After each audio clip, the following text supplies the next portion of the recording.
Message du patriarche Tsar Zosim. Le Saint-Esprit est mon guide. 12e partie. Constance dans le combat spirituel.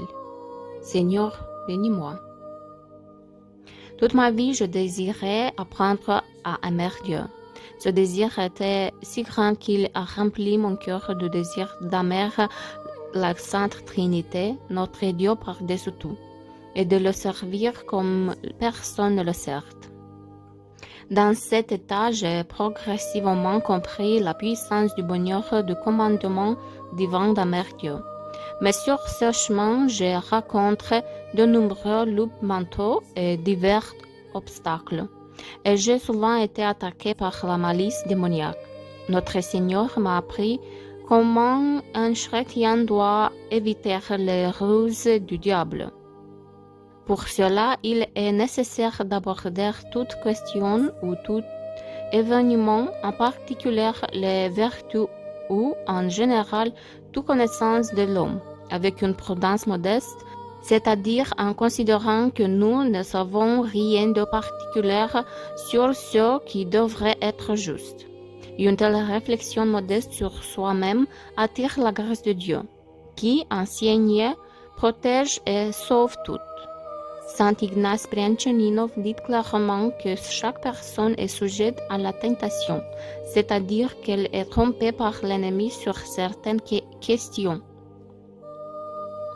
Par exemple, beaucoup pensent aimer Dieu, mais en réalité, ils connaissent très peu ces sentiments sacres du cœur et de l'esprit donnés à l'homme par le Saint-Esprit.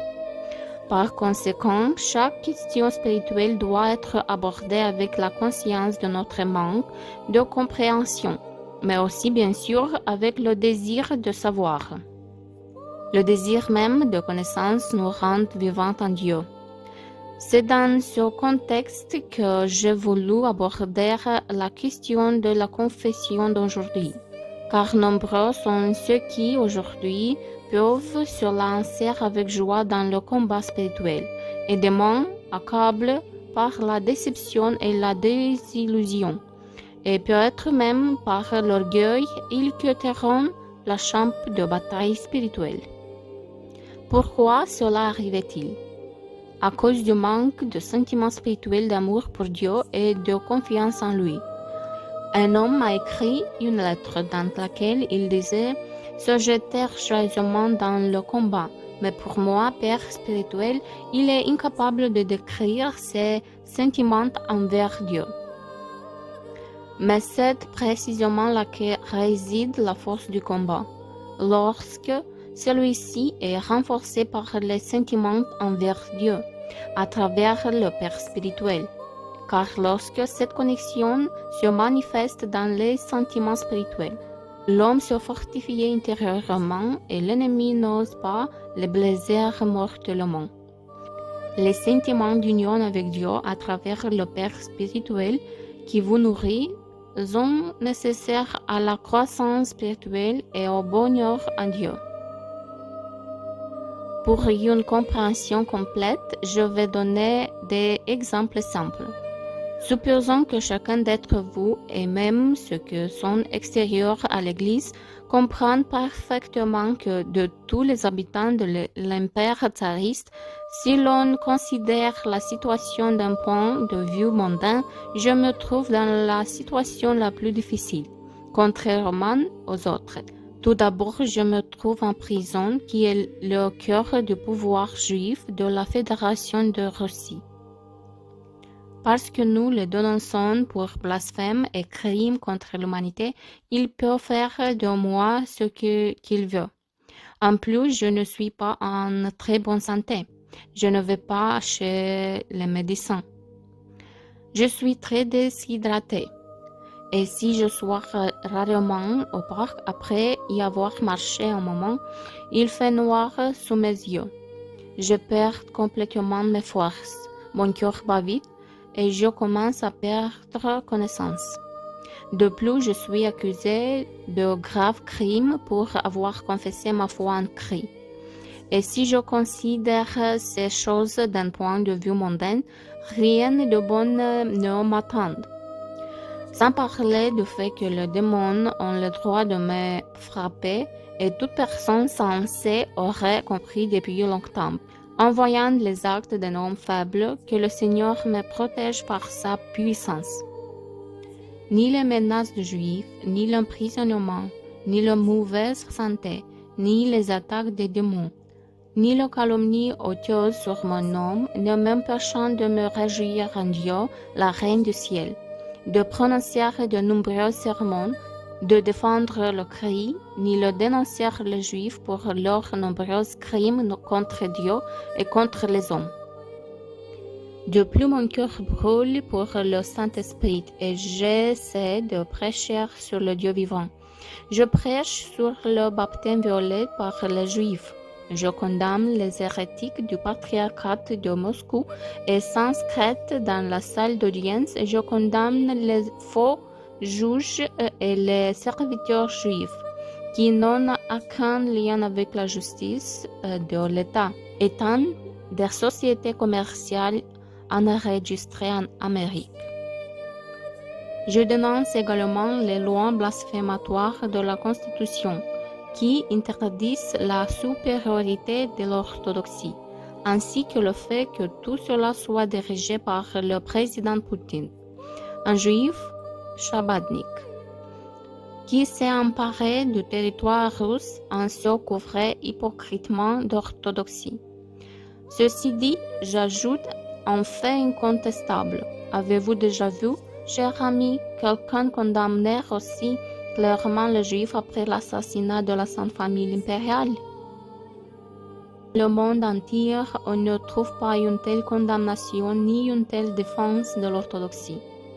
De plus, le Seigneur m'aide à nourrir spirituellement les autres, à vous libérer du découragement, à veiller sur l'état intérieur de l'Église et à prévenir tout schisme.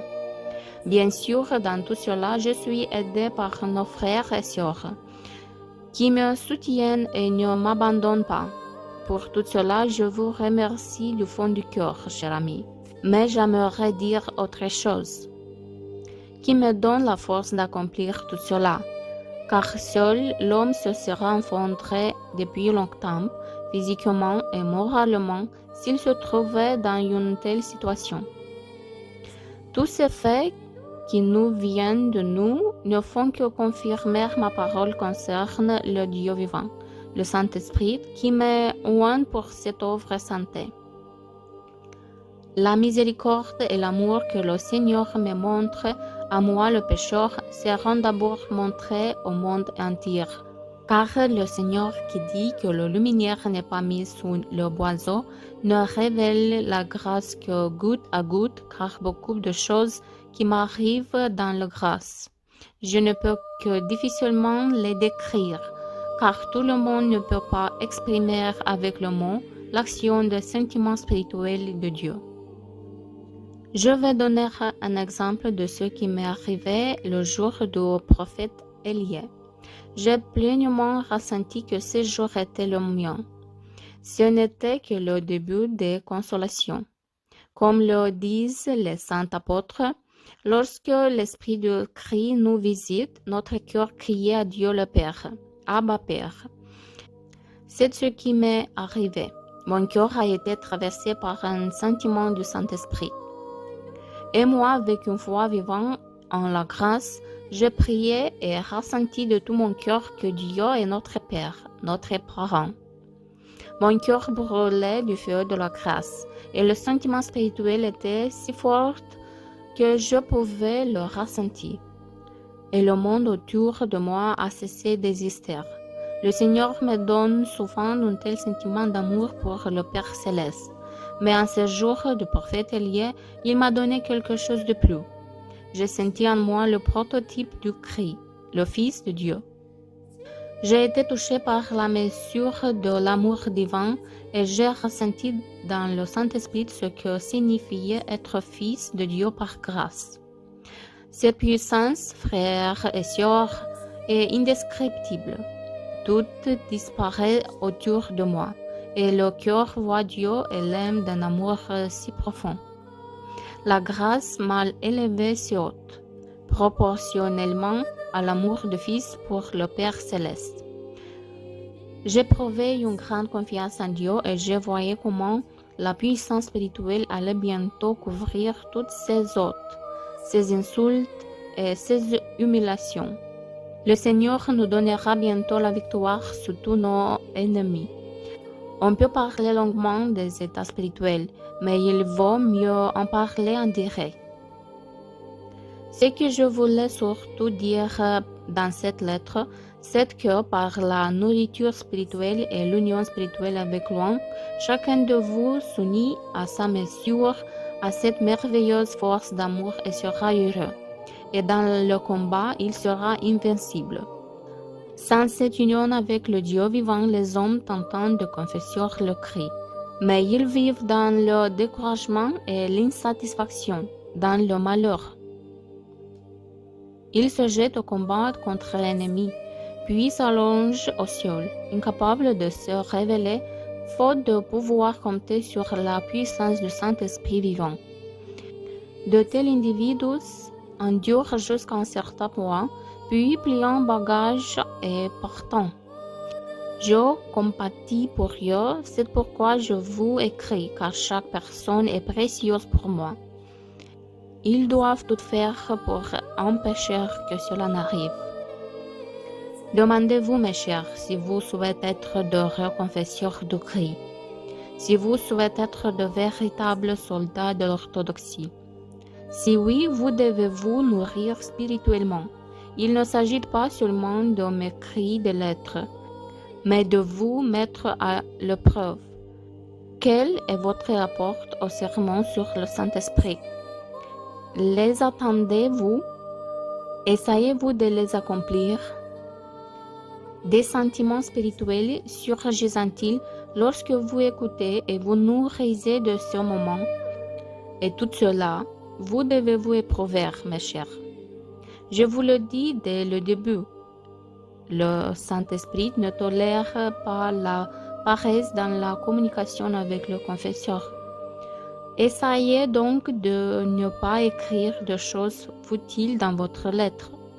Comme je vous l'ai déjà expliqué, le but principal de la communication avec le confesseur est l'union à la puissance de Dieu, qui lui est transmise. C'est pourquoi tous les saints disent, la bouche du confesseur est la bouche du Christ.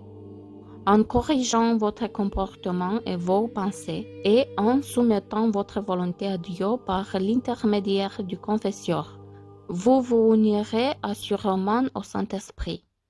Ainsi, nous serons tous unis. Nous battrons l'ennemi d'un seul point avec l'aide de Dieu. C'est précisément ce qu'il crée le plus. Tout comme le Seigneur m'apprend à lui faire confiance, vous aussi, vous marchez sur ce chemin. Au début, ce chemin est très difficile, mais ensuite il devient joyeux. Vous verrez, mes chers, bientôt, il y aura beaucoup de gens avec nous. Le Seigneur les appellera par le Saint-Esprit, et beaucoup d'entre vous seront heureux d'avoir parcouru ce chemin épineux avec moi. Dieu le Père est si miséricordieux que même un verre d'eau offert pour le Christ ne reste pas sans récompense. À plus forte raison, souffrir pour le Christ nous apportera-t-il la grâce du Saint-Esprit. Soyez patients, soutenez-vous les uns les autres et souvenez-vous que je prie toujours pour vous. Priez donc les uns pour les autres. La puissance de la grâce qui me soutient témoigne clairement que celui qui ne m'accepte pas, en substance, n'accepte pas cette puissance de l'Esprit. De même, ceux qui m'insultent, insultent la puissance du Saint-Esprit. Par conséquent, s'ils ne se repentent pas, ils ne seront pas pardonnés et leur châtiment sera terrible. De même, ceux qui restent fidèles, ne mettant pas leur confiance en moi, mais en la puissance du Saint-Esprit à travers moi. Vous voyez, mes amis, combien cela est important. C'est pourquoi ceux qui n'ont pas accepté le Christ ont rejeté Dieu le Père. Les Juifs ont blasphémé contre la puissance venue de Jésus-Christ, ont rejeté la vérité et sont ainsi devenus enfants du diable. Que le Seigneur vous protège de tout cela. Prenez soin de vous. Avec Dieu. Amen. Tsar Patriarche Zosim.